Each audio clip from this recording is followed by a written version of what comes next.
Hola,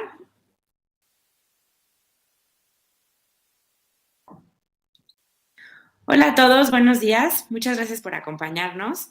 Yo soy María Huerta, soy parte del equipo de Appleseed y en esta ocasión vamos a compartir con ustedes un seminario, un webinar sobre antilavado de dinero enfocado a las obligaciones que tenemos como organizaciones de la sociedad civil.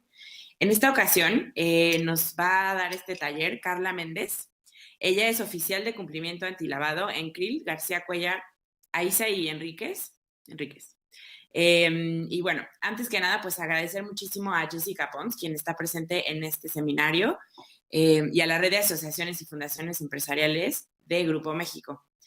También, pues de entrada, agradecer mucho al despacho de Krill García Cuellar, Aiza y Enríquez para, pues, prestarnos un tiempo a una experta como Carla.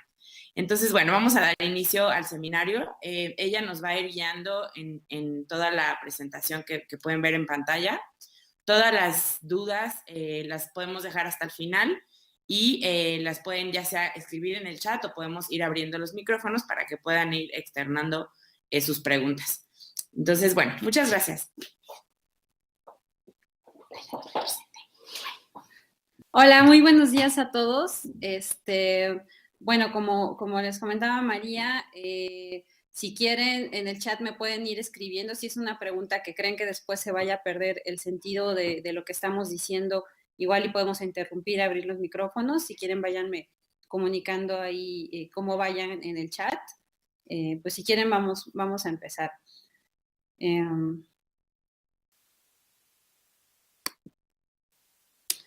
Nuestra presentación consta de 9 partes principales. Lo más importante y lo que yo quiero que se lleven de esta presentación es qué obligaciones son aplicables a las organizaciones de la sociedad civil y sobre todo cómo pueden aplicar en su vida práctica el cumplimiento de estas obligaciones y en su caso qué podrían hacer si ustedes detectan que en alguna de las obligaciones no están en cumplimiento.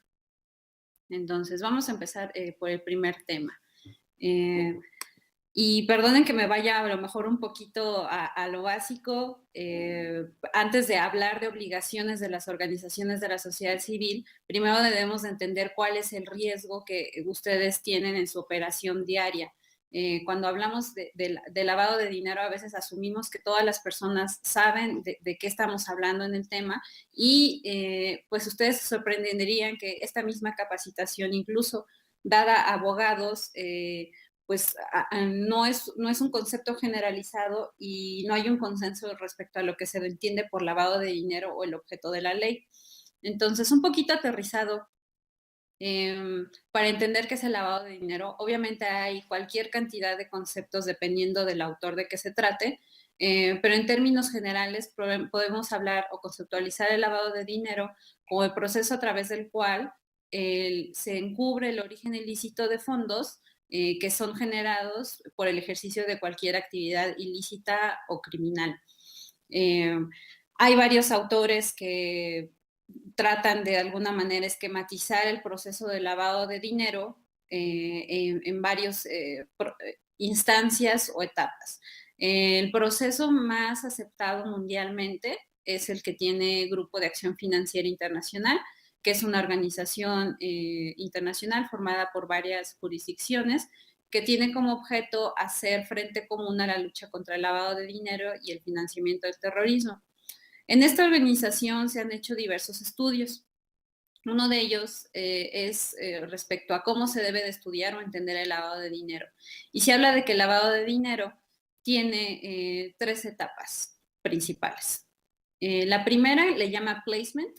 De su lado izquierdo ubiquen pues cualquier cantidad de ilícitos en los que se pueda generar dinero y sobre todo dinero en el que existe una fuerte cantidad de efectivo, de manera que se devenga de alguna forma complicado manejar ese efectivo porque no puede ingresar al sistema financiero sin que de alguna manera sea detectado por alguna autoridad. Entonces, pues piensen, no sé, en cualquier caso de secuestro, extorsión, tráfico de armas, o sea, no hay que enfocarnos solamente a lo mejor en un problema que es muy real en nuestra jurisdicción, que es en el de drogas, sino pues cualquier clase de ilícito genera dinero pues mal habido. Entonces tenemos fuertes cantidades de dinero en las que no se sabe qué hacer con ellas. El primer momento en que ese dinero toca el sistema financiero, es decir, entra a través no solo de un banco, casas de bolsa, sociedades de inversión o cualquier otro vehículo, en ese momento se llama placement, el primer momento en el que ese dinero toca el sistema financiero de un determinado país. Normalmente esa entrada al sistema financiero es a través de pequeños depósitos para pasar desapercibido por las autoridades y que no genere ninguna clase de alarma por los montos que se manejan. La segunda etapa, y que es probablemente la que cuesta un poquito más trabajo de comprender, es layering o estratificación, que son la serie de movimientos o estructuras complejas de carácter corporativo, sobre todo, para encubrir el origen, el primigenio de esos fondos. Es decir, yo, traficante de drogas, tengo una gran cantidad de dinero, hago pequeños depósitos en diversas cuentas y en algún momento todas esas cuentas se van a una sola cuenta bancaria de una determinada sociedad y después en ese proceso esa sociedad adquiere ciertos bienes y por lo tanto ya llegamos a la tercera parte que es integration, que es en el momento en que ya se disfruta el origen, ese dinero que tiene un origen ilícito. Vamos a abundar un poquito más en este proceso, pero hay que quedarnos con el concepto que es todo el proceso o todas las clases de movimientos que hacen las organizaciones criminales para que nadie se dé cuenta que ese dinero tiene un origen ilícito.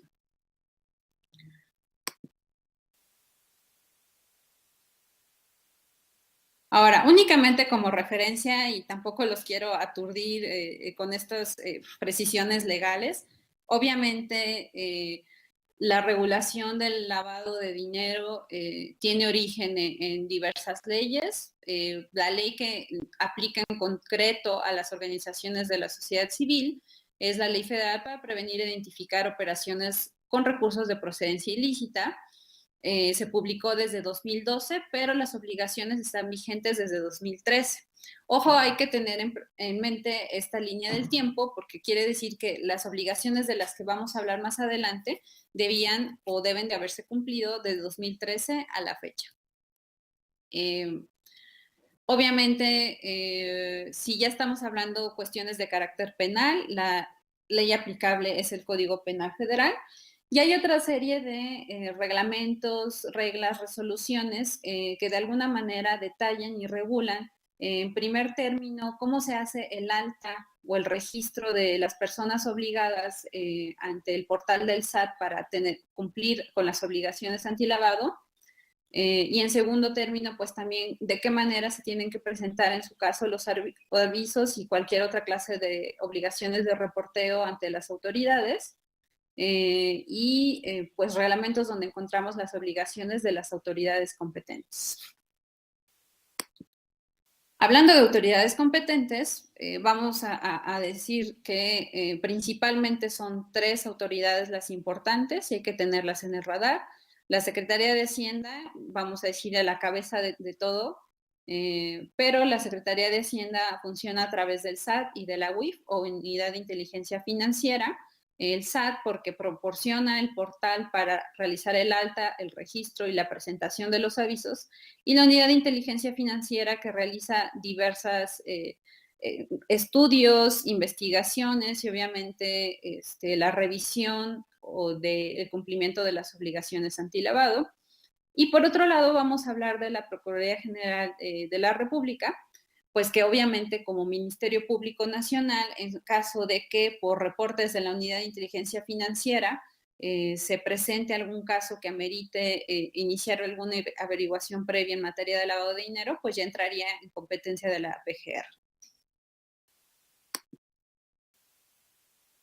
Ahora vamos a entrar ahora sí en materia. Seguramente habrán escuchado por ahí pues, el concepto de actividad vulnerable y actividad vulnerable por aquí y por allá. Pero, ¿qué es una actividad vulnerable? Vámonos 2 pasitos hacia atrás. Cuando hablemos de actividad vulnerable, piensen en ¿qué es una actividad vulnerable? Cualquier acto u operación que, porque la ley así lo dispone, quienes la realizan por ministerio de ley deben de tomar medidas necesarias de conocimiento de su cliente y en algunos casos presentar unos avisos con el objeto de que el acto u operación que estén llevando a cabo no permita o favorezca la comisión de delitos de lavado de dinero o de financiamiento de terrorismo o de su financiamiento. Entonces, es una actividad vulnerable. Toda operación que realiza una organización de la sociedad civil ¿Está fallando el audio? Son sus redes. Bueno. ¿Sigo? Sí. Si te dicen nada más sí que puede ser su computadora. Me dicen que a los que les está fallando el audio, que puede ser su red. No sé si los demás escuchan. ¿Sí? Bueno, sigo. Actividad vulnerable, entonces, ok, perfecto. Actividad vulnerable, entonces pensemos en aquellas clase de actividades que por Ministerio de Ley yo tengo que tomar medidas adicionales para conocer a la persona con la que estoy tratando. Esa es una actividad vulnerable en términos simples. Y ustedes se preguntarán, ¿por qué la operación que yo realizo o por qué la recepción de donativos es una actividad vulnerable? Pues 2 razones muy sencillas. Una, y la más importante, y ahí sí no hay vuelta de hoja, pues porque la ley así lo dice, la nueva ley que salió así lo dice. ¿Dónde encontramos ese fundamento? Es el artículo 17, fracción 13. Ahora, esa fracción 13 del artículo 17 no se refiere a toda la operación de las organizaciones de la sociedad civil, sino que únicamente donativos, y después vamos a ver que esos donativos están topados a ciertos montos. Entonces, la ley te dice que es actividad vulnerable la recepción de donativos de asociaciones y sociedades sin fines de lucro cuando el valor de ese donativo sea equivalente a 605,000 veces el salario mínimo general para el Distrito Federal. Hay una nueva ley que entró en vigor apenas este año. Toda referencia al salario mínimo, ya sea del Distrito Federal o de cualquier entidad, ahora se le llama unidad de medida y actualización, un concepto parecido que se le llama UMA. Ya no es el salario mínimo, pero la verdad es que el monto es muy parecido.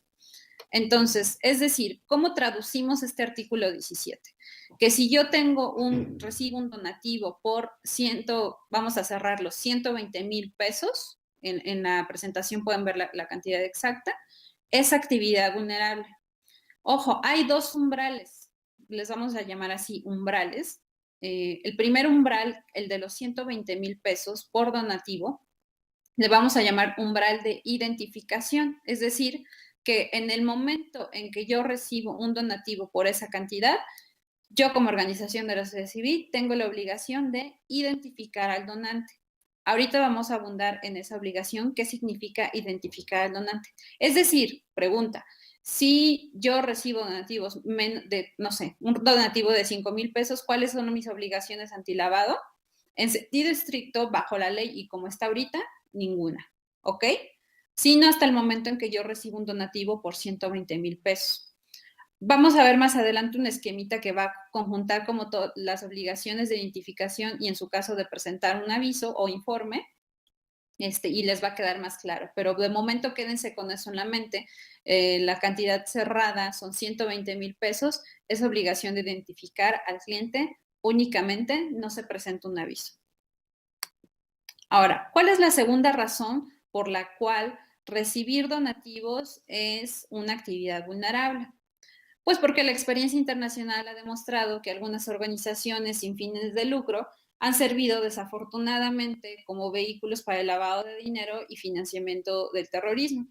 Les platicaba al inicio de esta plática que hay un grupo que se llama Grupo de Acción Financiera Internacional que hace un frente común en la lucha antilavado Y la manera en que hace esta lucha común para el lavado de dinero es estableciendo políticas legislativas, hace una especie de leyes modelo que los países miembros deben de adoptar internamente en sus jurisdicciones, pero no solo en materia de lavado de dinero, sino financiamiento al terrorismo y lucha contra la proliferación de armas de destrucción masiva. Entonces, en estos grupos de trabajo, se ha detectado que las organizaciones de sociedad civil desafortunadamente han servido como vehículos para esta clase de ilícitos. México es miembro del Grupo de Acción Financiera Internacional y por lo tanto esas recomendaciones que hace Gafi le son obligatorias. Ahora, ¿qué es importante de saber de este Grupo de Acción Financiera Internacional?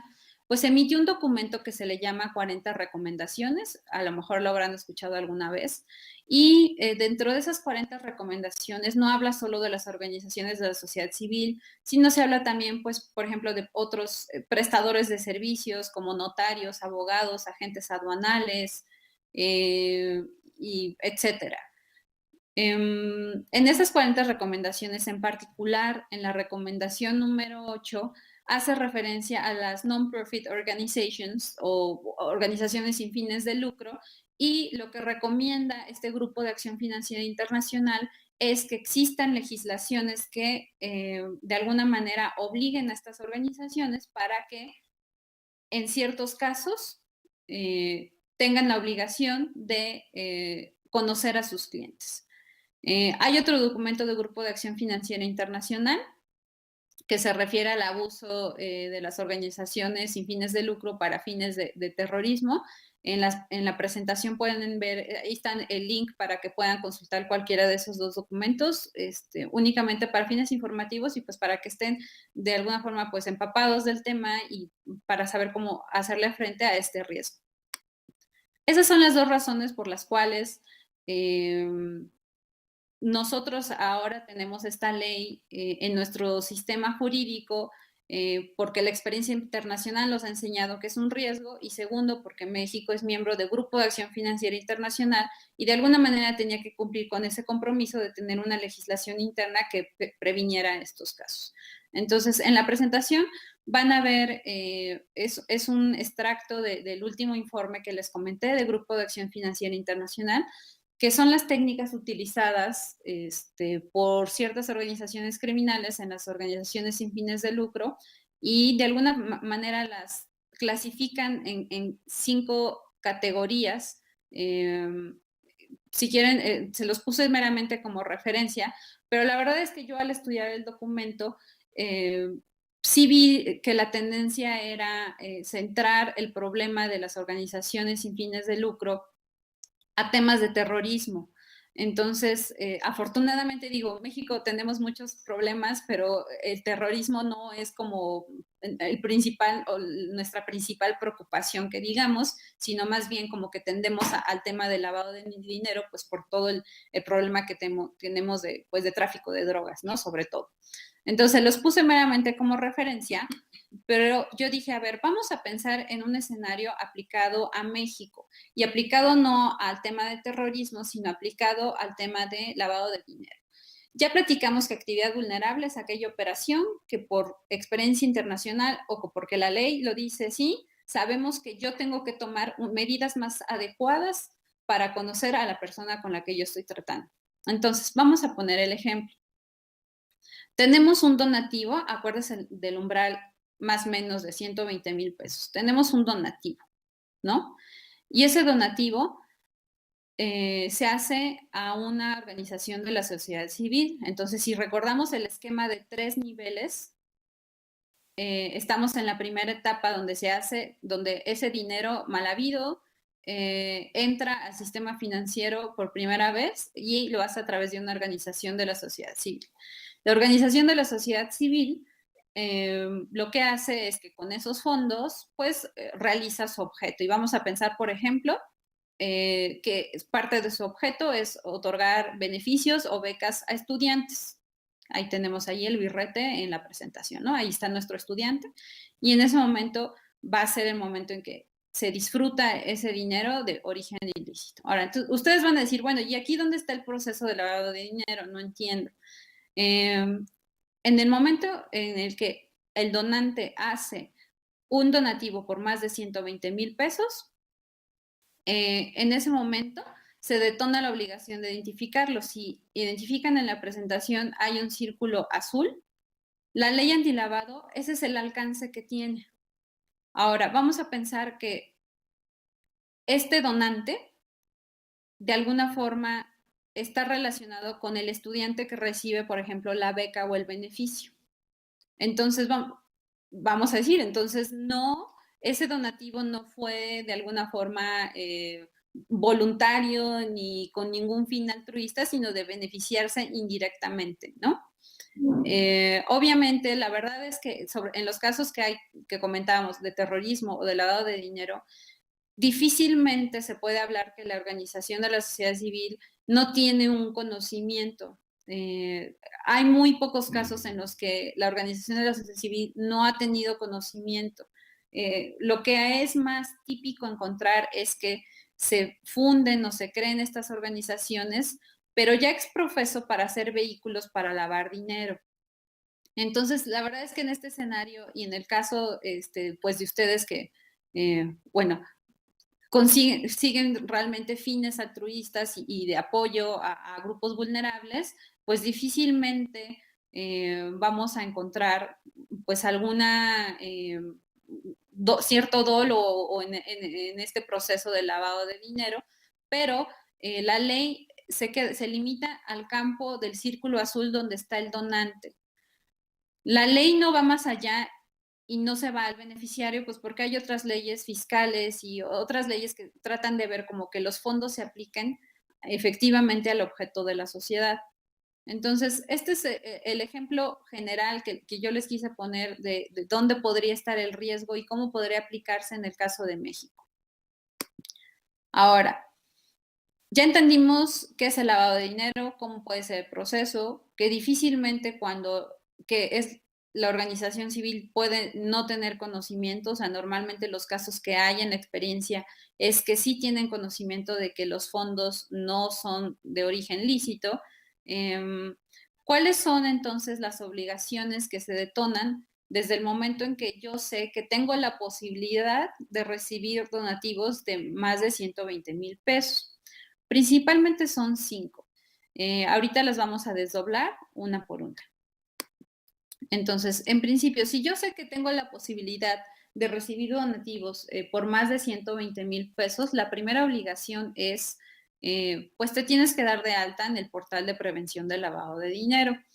Esta obligación está en vigor desde el 1 de octubre de 2013 y en la presentación pueden ver el link directamente para acceder a este portal.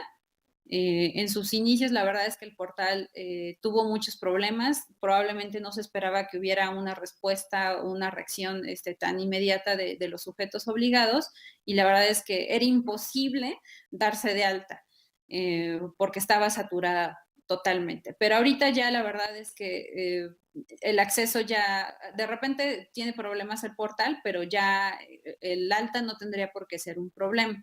Ahora, antes de que se den de alta, hay ciertos documentos que deberían de tener a la mano, pues porque si no, no van a poder hacer un proceso ágil. En primer término, pues escritura constitutiva y va a necesitar los datos de registro público. Estar dados de alta en el SAT, tener a la mano su cédula de identificación fiscal, sus datos de contacto, dirección completa, incluyendo código postal, entre qué calles, número de teléfono, correo electrónico y un número celular. Son campos obligatorios, celular o fijo, un número de contacto. Ahora, viene otro tema que puede causar duda en el formato de alta. Se solicita que se indique la fecha de inicio de la actividad vulnerable. Podemos tomar dos posturas. Uno, decir, bueno, pues mi fecha de inicio de la actividad vulnerable es la fecha que me constituí, que fue en el momento en el que yo estaba susceptible de recibir donativos por más de 120,000 pesos. O tomar otro approach que sea, pues la fecha en la que haya recibido yo el primer donativo que haya superado el umbral de los 120,000 pesos. Yo les recomendaría que si tienen sus sistemas contables y tienen bastante presente en qué conceptos o en qué fechas recibieron posterior a 2013 donativos mayores a 120,000 pesos, que sí pusieran la fecha correcta y exacta. También necesitan tener a la mano sus archivos de la e-firma, antes FIEL, firma electrónica, y la contraseña para el SAT o CIRC. El SAT pone a disposición de los sujetos obligados una serie de tutoriales en línea. Hay un tutorial para realizar el alta y la verdad, ahorita que ya está menos saturado el sistema, es un proceso relativamente sencillo si tienen toda esta información a la mano. Segunda obligación es, necesitan formalmente nombrar un representante de cumplimiento. En la presentación, digo, está un poco, se ve un poco lejos la imagen. Una vez que ustedes ingresan a su portal, va a tener esta presentación. Viene el encabezado que está en verde, que les ubica que están en el portal antilavado. Y del lado izquierdo viene una columna que es necesario, digo, ya que se den de alta o si ya están dados de alta, que naveguen a través de ella, porque a veces vienen informes o avisos importantes, pero hasta abajo de esa columna viene un concepto que dice estatus responsable. Si, por ejemplo, ahorita dicen, ahorita para ustedes les tomó ahorita por sorpresa, oye, yo no sabía que tenía que nombrar un representante antilavado, ¿qué va a pasar? ¿Me van a multar? ¿Quién es? O sabes que la persona que lo manejaba, todo este tema antilavado ya no colabora con nosotros, entonces la verdad es que no sé en qué momento histórico estoy en esta obligación. Tan fácil como que ingresen a su portal antilavado con sus contraseñas y en esta vista va a venir hasta abajo un concepto que dice estatus responsable y ahí les va a decir quién es el responsable, quién está dado de alta. Ahora, este nombramiento no es como que yo diga, oye, fíjate que pues a mí se me ocurrió que la recepcionista sería muy buena responsable antilavado. Entonces, pues yo di de alta a la recepcionista en el portal antilavado. No, es un nombramiento realmente formal, razón por la cual entre los requisitos, obviamente, de datos de contacto de este responsable, nos piden la e-firma y también la contraseña para los trámites del SAT. Entonces, si ustedes dicen, la verdad que yo recuerde, nadie dio de alta a ningún responsable, no hay nadie. Por Ministerio de Ley, si no han nombrado a nadie, los administradores que formalmente estén nombrados como tal, que obren un instrumento en un acuerdo o en una asamblea, los administradores, de manera subsidiaria, vamos a decir, serían entonces los responsables del cumplimiento de las obligaciones antilavado ante el SAT. Nuevamente, para el cumplimiento de esta obligación está disponible en línea un tutorial para poder hacer el alta y el registro de este representante. Ahora, vamos a la tercera obligación y que probablemente es pues la más problemática o difícil de entender, que se refiere a la identificación del cliente y beneficiario controlador. Hablábamos de que existe un primer umbral de 120,000 pesos y que detona la obligación de identificar al cliente, pero no solo al cliente, sino al beneficiario controlador. Para ver entonces, ¿a qué se refiere estos conceptos de cliente y beneficiario controlador? La ley, la verdad es que como aplica a diversos sujetos obligados, de manera genérica les llamo clientes o usuarios, pero ustedes como organizaciones de la sociedad civil pues no tienen clientes o usuarios. Esa nomenclatura realmente no les aplica, sino que cuando hablamos de cliente o usuario para la ley, aterrizado para ustedes, pues se refiere al donante. El donante sería su cliente o usuario si queremos usar la nomenclatura de la ley. Y hay un segundo concepto que es, y que tal vez lo habrán escuchado, que es el de beneficiario controlador o dueño beneficiario. La definición que viene en la ley es un tanto compleja. Entonces, vamos a dividirla en dos partes. ¿Qué debemos de entender por dueño beneficiario o beneficiario controlador? Es un grupo de personas que, por alguna razón, obtiene el beneficio de la operación de que se trate o cuando estamos en una estructura corporativa, en un contexto corporativo, es la persona o grupo de personas que de alguna forma hasta el final ejercen el control de la persona moral o pueden imponer decisiones. ¿Por qué viene tan amplia esa definición? Vamos a ver nuevamente el ejemplo que habíamos dicho hace rato, ¿no? Una persona hace ciertos donativos a una organización de la sociedad civil en beneficio de estudiantes a los que beca. Entonces, en la presentación tenemos al donante, pero vamos a ver que, por ejemplo, este donante no